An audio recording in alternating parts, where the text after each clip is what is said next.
अस्सलाम वालेकुम everyone, welcome in my YouTube channel Noorin calligraphy. तो गाइस आज हम लोग हमारा जो नेक्स्ट क्वेश्चन से वो करने जा रहे हैं। हमारा इस क्वेश्चन तक हो गया था, मैंने कहा था मैं आपको आंसर बता दूंगी। इसका आंसर इसमें नहीं लिखा है कि बायोग्राफी किसे कहते हैं, बट मैं डिस्क्रिप्शन बॉक्स में अगर लिंक शेयर करूँगी तो कई बार बच्चों को प्रॉब्लम होती है कि कैसे डाउनलोड करें, क्या करें, तो मैं उसी में ही इसका आंसर डायरेक्ट लिख दूँगी, तो आप उसमें से ईज़िली देख लीजिएगा, है ना। मैंने लिख दिया है बायोग्राफी किसे कहते हैं का आंसर डिस्क्रिप्शन बॉक्स में आप जाके चेक कर सकते हैं। और फिर उसके बाद नेक्स्ट क्वेश्चन दिया हुआ है, उमर ख़ज़र से शायर की क्या मुराद है। तो उमर ख़ज़र से शायर की मुराद हयात जावदानी है, ठीक है। तो और एक और चीज़ गाइस, अगर आप लोगों ने मेरा चैनल सब्सक्राइब नहीं किया है तो प्लीज़ गाइस सब्सक्राइब इट और वीडियो को एंड तक देखिएगा और लाइक करना बिल्कुल मत भूलिएगा। अगर आपकी वीडियो काम आ रही है तो प्लीज़ लाइक करना मत भूलिएगा, लाइक ज़रूर कीजिएगा ताकि इससे मुझे मोटिवेशन मिले, मैं आगे और अच्छी वीडियोस बनाऊँ। ओके, नेक्स्ट क्वेश्चन है, गज़ल का वो शेर जो हम रदीफ़ हम काफ़िया हो क्या कहलाता है। तो वो शेर मतला कहलाता है। फिर गज़ल नज़्म रुबाई की तारीफ़ लिखी। तो ये भी 3 इम्पॉर्टेंट तारीफ़ें हैं, ये भी आपको लर्न करनी है, गज़ल, नज़्म और रुबाई। गज़ल और नज़्म की तो याद कर ही लीजिएगा। अगर आपके पास बुक है, आपने याद कर लिया तो बहुत अच्छी बात है, अगर नहीं है तो आप इसका स्क्रीनशॉट ले सकते हैं। ये रहा नेक्स्ट, ये आप इसका स्क्रीनशॉट लेकर लर्न कर लीजिएगा। और अगर कुछ भी डाउट है तो मुझे आप कमेंट बॉक्स में बस मैसेज करिएगा, मैं इंशाल्लाह उसका आंसर ज़रूर दूंगी कि कौन से पेज पे, कौन सी लाइन पे, कौन सा वर्ड है, किस चीज़ का, नज़्म का है, गज़ल का है, गज़ल की लाइन, गज़ल के पेज पर ये वाला वर्ड तो मैं बता दूंगी। आप इसका स्क्रीनशॉट ले सकते हैं। ये तो क्योंकि आपने अभी तक देखा होगा कि अभी तक क्वेश्चन आंसर्स में भी ये पूछा गया है पाबंद नज़्म के बारे में, नज़्म और आज़ाद नज़्म क्या होती है। तो ये तो आप याद कर ही लीजिएगा, क्योंकि अगर नज़्म की तारीफ़ नहीं भी आती है तो उसके क्वेश्चंस इतने आ गए हैं तो आपके लिए अच्छा रहेगा अगर याद कर लें तो यहाँ तक इसका नज़्म की तारीफ़ हो जाएगी। अब इसके बाद दिया है, सही बयान के सामने सही और गलत के सामने गलत लगाइए। औरत का दिल मोहब्बत का समुंदर होता है, सही। वली अपने ज़माने के सबसे बड़े शायर थे, सही। पतू कोचवान गंजा था, गलत। सर सैयद बचपन में बहुत दुबले पतलू कमज़ोर थे, सही। पानी बदायूनी उत्तर प्रदेश के ज़िला सहारनपुर में पैदा हुए, गलत। की पैदावारें, सही। अफसाना अव्वल से बड़ा होता है, अफसाना नून अव्वल से बड़ा होता है, गलत। तामीर का तजाद तखरीब होता है, सही। सर सैयद अहमद को सर का खिताब मिला, हवाएं बिल्कुल नहीं चलती, गलत। गज़ल का सबसे अच्छा शेर बैतुल गज़ल कहलाता है, सही। मिर्ज़ा मोहम्मद रफ़ी का तखल्लुस क्वेश्चन है, तवील जवाब लिखे 30 से 40 अल्फाज में। अब ये लॉन्ग आंसर्स आपको लिखने रहेंगे इसमें। सवाल है, भोला कहाँ चला गया था और क्यों। जब भोला के दादा ने भोला से कहा कि दिन में कहानी सुनने से मुसाफिर रास्ता भूल जाते हैं और उसके मामू देर रात तक नहीं आए, तो उसने ये सोचा कि आज दिन में मैंने कहानी सुनी थी, इसलिए शायद मामू रास्ता भूल गए। तो वो आधी रात को बत्ती लेकर मामू को ढूंढने के लिए चला गया। नेक्स्ट क्वेश्चन है, भोला गीता शौक से क्यों सुनता था। भोला सिर्फ इस वजह से गीता शौक से सुनता था, उसे कहानी सुनने का शौक था और गीता के अध्याय के आखिर में वो महात्म सुनकर बहुत खुश होता था। नेक्स्ट सवाल है, नया कानून आने की खबर से मंगू कोचवान क्यों खुश था।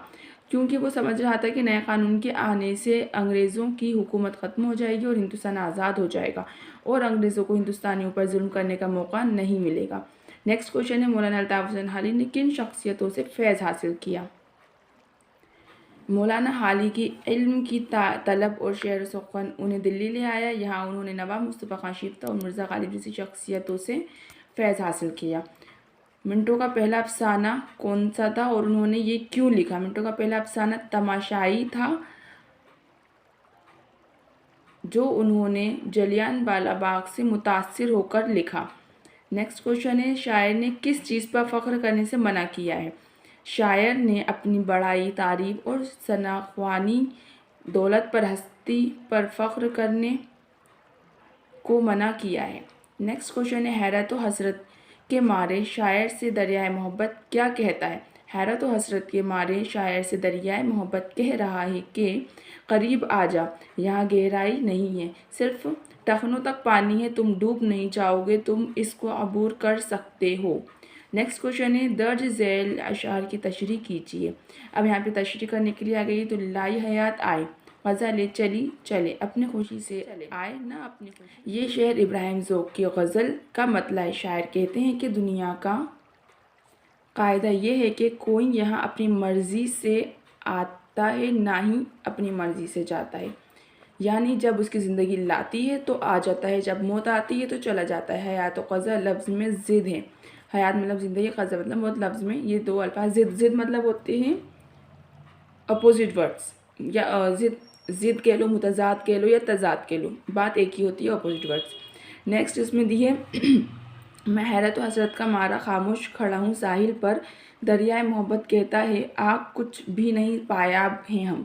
मंदरजा बाला शहर शाद अजीम आबादी का लिखा हुआ है। शायर कहते हैं कि अब ये इन्होंने बिल्कुल एक मतलब मिलाकर ही लिख दिया है यहाँ पे, लेकिन आप लोग को जैसा मैंने तरीका बताया है आप लोग वैसे ही लिखिएगा। पहले ये 2 लाइनें, और अगर जब आप लिखो तो फर्स्ट लेटर लिखा और ये लास्ट लिख दिए डैश लगाकर, उसके बाद फिर आप क्या लिखोगे, उसके बाद आप हवाला लिखोगे कि ये शेर कहाँ से लिए गए हैं, किसने लिखा है, कौन से चैप्टर से लिए गए हैं। बुक का नाम आपको याद है तो बुक का नाम आप ऐड कर दोगे।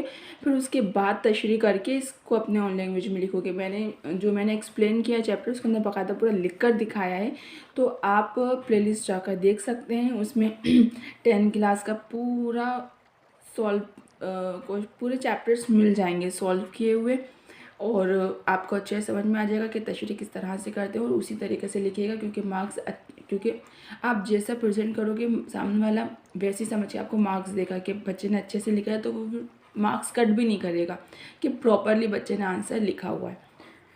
तो या तो आप इसमें से पढ़ के आप तशरीह कर लें, या फिर जो मैंने एक्सप्लेन किए चैप्टर्स आप उसमें से भी कर सकते हैं। इसको मैं पढ़ देती हूँ एक बार और। शायर कहते हैं कि कुछ लोग इश्क के मामले में हिचकिचाते हैं कि मालूम नहीं आगे क्या मामला हो।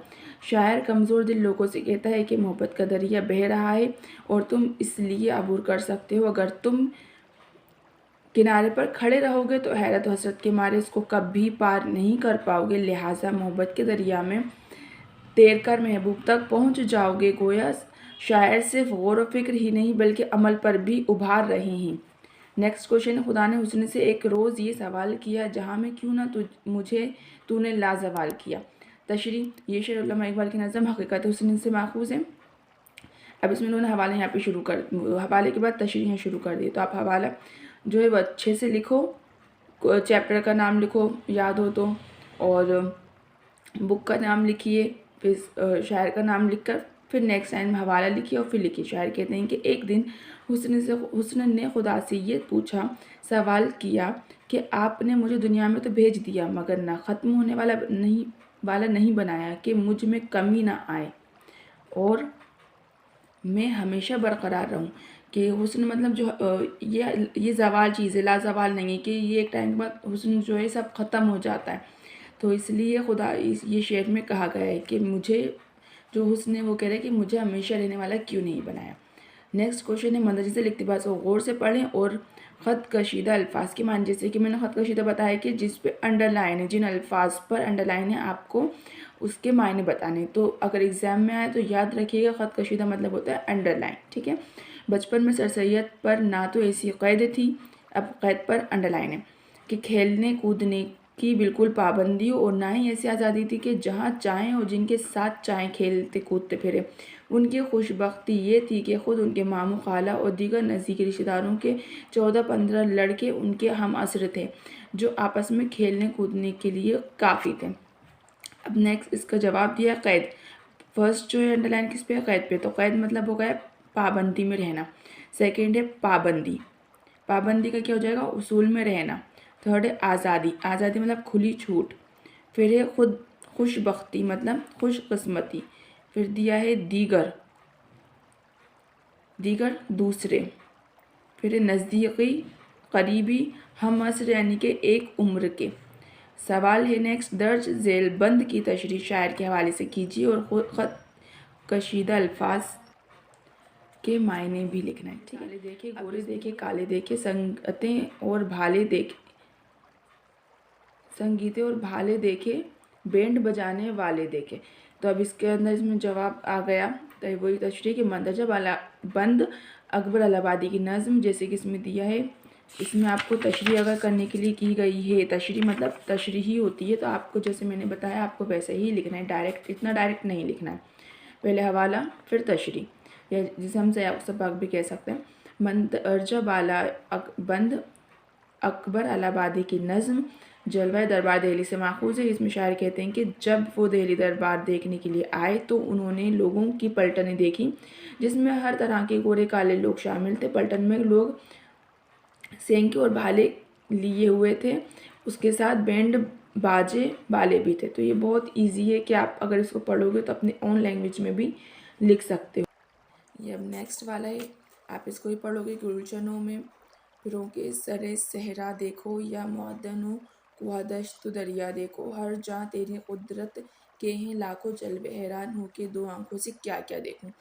तो ये अब इसकी तशरीह क्या हो जाएगी कि तशरीह ये रुबाई मीरानीस की लिखी हुई है।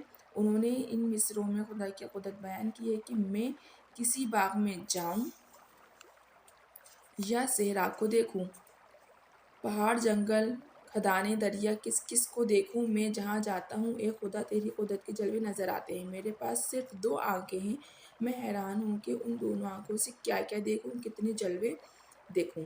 नेक्स्ट है, बाहर बेसुध पे जामू यार गुजरे, नसीम तीर सी छाती के पार गुजरे। ये तो मैंने बहुत अच्छे से एक्सप्लेन किया था, अगर आपने वो समझा होगा तो आपको अभी इस टाइम बिल्कुल प्रॉब्लम नहीं हो रही होगी, क्योंकि ये आप अपने ओन लैंग्वेज में भी लिख सकोगे। तो इसमें देख लेते हैं, इन्होंने डायरेक्ट लिखा है, आपको अच्छे से ही लिखना है एक्सप्लेन के साथ, पूरा तशरीह हवाले में, तशरीह और हवाले के।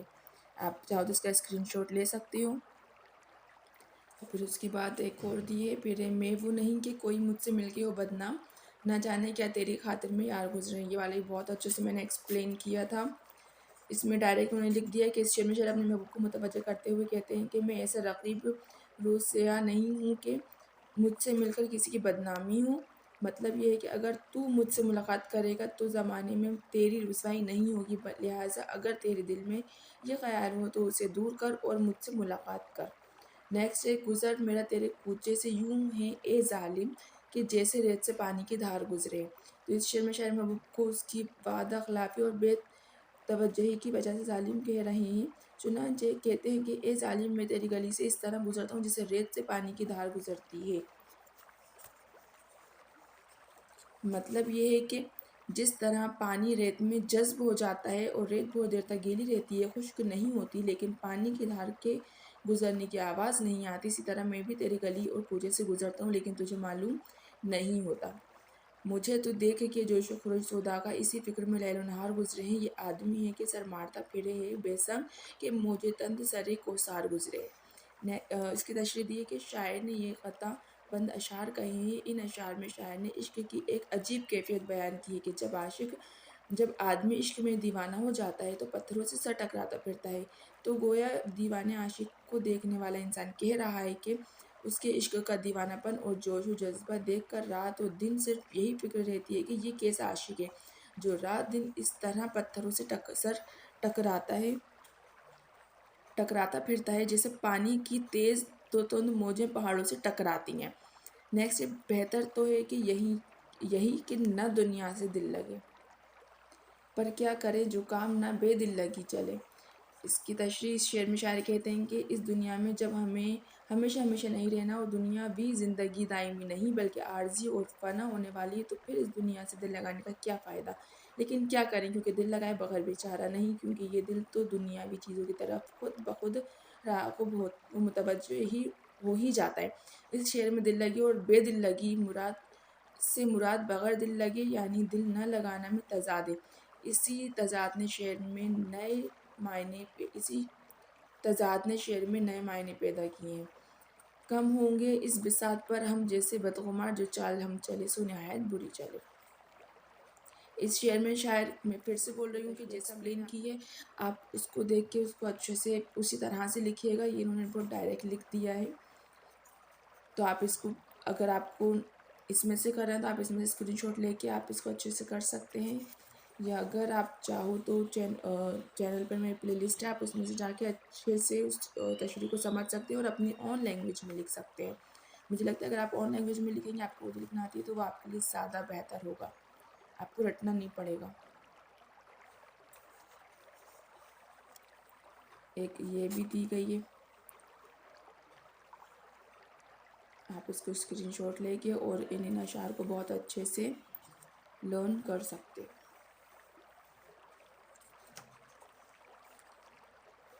अगर उर्दू आती है तो मेरा यही सजेशन रहेगा कि आप इसको अच्छे से समझ लो और फिर उसको अपने ऑन लैंग्वेज में लिखना।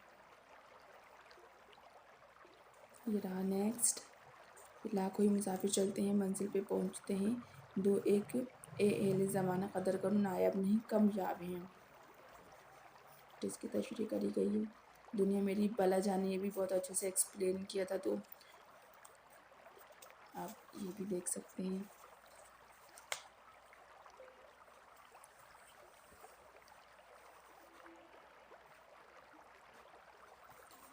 ये रहा नेक्स्ट।